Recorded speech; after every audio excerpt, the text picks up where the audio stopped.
आज है 30 मार्च 2026 दिन सोमवार। नमस्कार, स्वागत है आपका डीजे न्यूज लाइव में। चलिए देखते हैं देश और दुनिया की बड़ी खबरें। सबसे पहले आप ये खबरें कहां से देख रहे हैं हमें कमेंट करके जरूर बताएं। साथ ही हमारे यूट्यूब चैनल को लाइक और सब्सक्राइब करना बिल्कुल ना भूलें।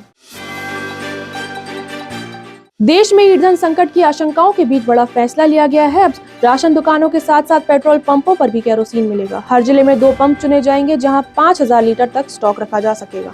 दरअसल मिडिल ईस्ट तनाव के चलते सप्लाई को लेकर चिंता बढ़ी थी। इसी को देखते हुए सरकार ने पीडीएस नियमों में 60 दिनों की ढील भी दी है। हालांकि सरकार ने साफ किया है कि पेट्रोल, डीजल और एलपीजी की सप्लाई पूरी तरह सामान्य है और लोगों से अपील की गई है कि अफवाहों से दूर रहें। आईपीएल में मुंबई इंडियंस ने इतिहास रच दिया और इस जीत के हीरो रहे रोहित शर्मा, जिन्होंने सिर्फ 23 गेंदों में अपनी सबसे तेज 50 बनाया। इसी के साथ उन्होंने कोलकाता के खिलाफ 1161 रन बनाकर नया रिकॉर्ड भी बना दिया। वहीं मुंबई ने 224 रन का टारगेट चेस कर अपना सबसे बड़ा रन चेस पूरा किया है। खास बात यह भी रही कि 14 साल बाद टीम ने सीजन का पहला मैच जीता। इस मुकाबले में बल्लेबाजी का पूरा दबदबा देखने को मिला और फैंस के लिए ये मैच पूरी तरह पैसा वसूल साबित हुआ। मिडिल ईस्ट में बढ़ते तनाव के बीच एक कूटनीतिक हल की उम्मीद भी नजर आ रही है। अमेरिका के पूर्व राष्ट्रपति डोनाल्ड ट्रंप ने दावा किया कि ईरान के साथ समझौता जल्द हो सकता है। उनका कहना है कि हालिया हमलों के बाद बातचीत तेज हुई है। हालांकि उन्होंने ये भी माना कि अभी पूरी तरह निश्चित कुछ नहीं है, लेकिन संकेत साफ है, जंग के बीच अब बातचीत की जमीन तैयार हो रही है। अगर ये बातचीत सफल होती है तो पूरे क्षेत्र में तनाव कम होने की संभावना बन सकती है। इसी संघर्ष के बीच ईरान को बड़ा झटका लगा है। खोंडाब का भारी जल उत्पादन संयंत्र हमले में पूरी तरह क्षतिग्रस्त हो गया है। अंतर्राष्ट्रीय परमाणु ऊर्जा एजेंसी ने इसकी पुष्टि करते हुए कहा कि प्लांट अब ऑपरेशन में नहीं है। राहत की बात यह रही है कि यहाँ कोई रेडिएशन रिसाव नहीं हुआ, लेकिन लगातार हो रहे हमले हालात की गंभीरता जरूर दिखा रहे हैं। विशेषज्ञों के मुताबिक ऐसे हमले क्षेत्रीय सुरक्षा के लिए बड़ा खतरा बन सकते हैं और तनाव को और बढ़ा सकते हैं। मध्य प्रदेश के शिवपुरी में एक बड़ा हादसा सामने आया है, जहां तेज रफ्तार बस दुकानों में जा घुसी। बताया जा रहा है कि ड्राइवर अचानक बेहोश हो गया था, जिससे बस अनियंत्रित हो गई। हादसे में 2 लोग घायल हुए हैं और करीब 5 लाख का नुकसान हुआ है। फिलहाल पुलिस ने बस जब्त कर जांच शुरू कर दी है। स्थानीय लोगों में इस घटना को लेकर गुस्सा भी देखने को मिल रहा है और प्रशासन से सख्त कार्रवाई की मांग की जा रही है। मिडिल ईस्ट की जंग अब और खतरनाक होती जा रही है। कुवैत के पावर प्लांट पर हुए ईरानी हमले में एक भारतीय कर्मचारी की मौत हो गई। इसके साथ ही इस संघर्ष में अब तक 8 भारतीय अपनी जान गंवा चुके हैं। वहीं इजराइल ने भी तेहरान पर एक एयर स्ट्राइक कर 120 से ज्यादा बम गिराने का दावा किया है। यानी हालात लगातार बिगड़ते नजर आ रहे हैं। भारत सरकार भी अपने नागरिक की सुरक्षा को लेकर लगातार निगरानी बनाए हुए और हालात पर नजर रख रही है। इलाहाबाद हाई कोर्ट ने एक अहम फैसला सुनाया है। कोर्ट ने कहा कि बहू कानूनी रूप से सास-ससुर का भरण पोषण करने के लिए बाध्य नहीं है। ये फैसला बीएनएसएस की धारा 144 की व्याख्या के आधार पर दिया गया है। कोर्ट ने साफ किया कि नैतिक जिम्मेदारी और कानूनी जिम्मेदारी अलग अलग होती है और कानून में जो लिखा है वही लागू होगा। इस फैसले को भविष्य के कई मामलों में एक महत्वपूर्ण मिसाल के तौर पर देखा जा रहा है।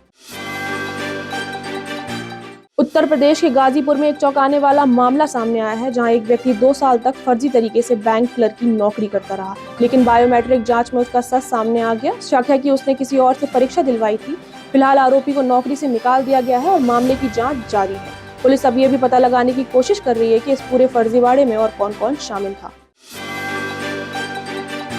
केरल चुनाव से पहले सियासत तेज हो गई है। मुख्यमंत्री पी विजयन ने कांग्रेस पर बड़ा हमला करते हुए कहा कि उसके सॉफ्ट हिंदुत्व रुख से वोट बीजेपी की तरफ जा रहे हैं। उन्होंने ये भी कहा कि केरल में सांप्रदायिक राजनीति की कोई जगह नहीं है। ऐसे में चुनावी माहौल अब और गर्माता दिख रहा है। आने वाले दिनों में आरोप प्रत्यारोप और तेज होने के आसार हैं, जिससे चुनावी मुकाबला और दिलचस्प बन सकता है। देश के मौसम में बड़ा बदलाव देखने को मिल रहा है। आईएमडी ने 17 राज्यों में बारिश और आंधी का येलो अलर्ट जारी किया है। दिल्ली, यूपी और बिहार में तेज हवाओं के साथ बारिश की संभावना है। वहीं पहाड़ी इलाकों में बर्फबारी जारी है। यानी गर्मी के बीच मौसम ने अचानक करवट ले ली है। मौसम विभाग ने लोगों को सतर्क रहने की सलाह दी है, खासकर तेज हवाओं और आंधी के दौरान। महान क्रांतिकारी श्यामजी कृष्ण वर्मा की पुण्यतिथि पर देश ने उन्हें याद किया। प्रधानमंत्री नरेंद्र मोदी ने उन्हें श्रद्धांजलि देते हुए कहा कि उनका जीवन हर पीढ़ी को प्रेरित करता है। कई नेताओं ने भी उनके योगदान को नमन किया और उनके साहस को देश के लिए प्रेरणा बताया। उनके विचार आज भी युवाओं में देशभक्ति और सेवा की भावना जगाते हैं और प्रेरणा का स्रोत बने हुए हैं। हफ्ते की शुरुआत बाजार के लिए झटकेदार रही। सेंसेक्स खुलते ही 1200 अंक तक गिर गया, जिससे निवेशकों के करीब 5 लाख करोड़ रुपए डूब गए। हालांकि कुछ समय बाद बाजार में हल्की रिकवरी जरूर आई, लेकिन गिरावट ने निवेशकों की चिंता बढ़ा दी। विशेषज्ञों का मानना है कि ग्लोबल तनाव का असर बाजार पर साफ दिख रहा है और आगे भी उतार चढ़ाव जारी रह सकता है।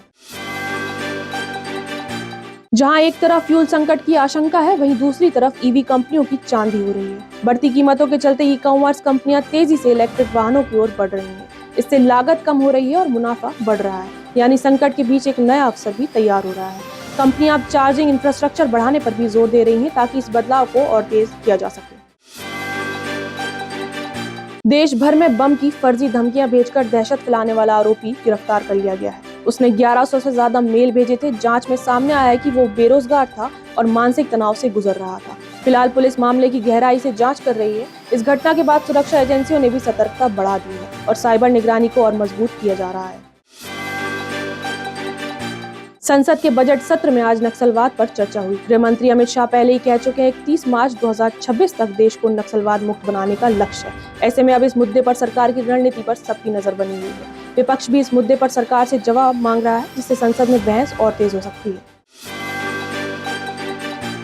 पंजाब सरकार महिलाओं के लिए बड़ी योजना लेकर आई है। मावी धिया योजना के तहत महिलाओं को हर महीने 1500 रुपए मिलेंगे। ये योजना अप्रैल से लागू होगी और इसका उद्देश्य महिलाओं को आर्थिक रूप से मजबूत बनाना है। सरकार का मानना है कि इससे लाखों महिलाओं को सीधा फायदा मिलेगा और उनकी आर्थिक स्थिति बेहतर हो सकेगी। बॉक्स ऑफिस पर धुरंधर 2 का जलवा बरकरार है। फिल्म ने 11 दिनों में 1300 करोड़ के करीब कमाई कर ली है और बाहुबली 2 का पुराना रिकॉर्ड भी तोड़ दिया है। खासतौर पर नॉर्थ अमेरिका में फिल्म ने नया इतिहास रच दिया है, यानी दर्शकों का क्रेज अभी भी चरम पर है। फिल्म की लगातार सफलता ने इंडस्ट्री को भी चौंका दिया है और आने वाले दिनों में नए रिकॉर्ड बनने की उम्मीद है। तो ये थी आज की फटाफट बड़ी खबरें। अगर आपको ये न्यूज़ पसंद आई है तो वीडियो को लाइक, शेयर और सब्सक्राइब जरूर करें और बेल आइकन को प्रेस करना बिल्कुल ना भूलें। धन्यवाद।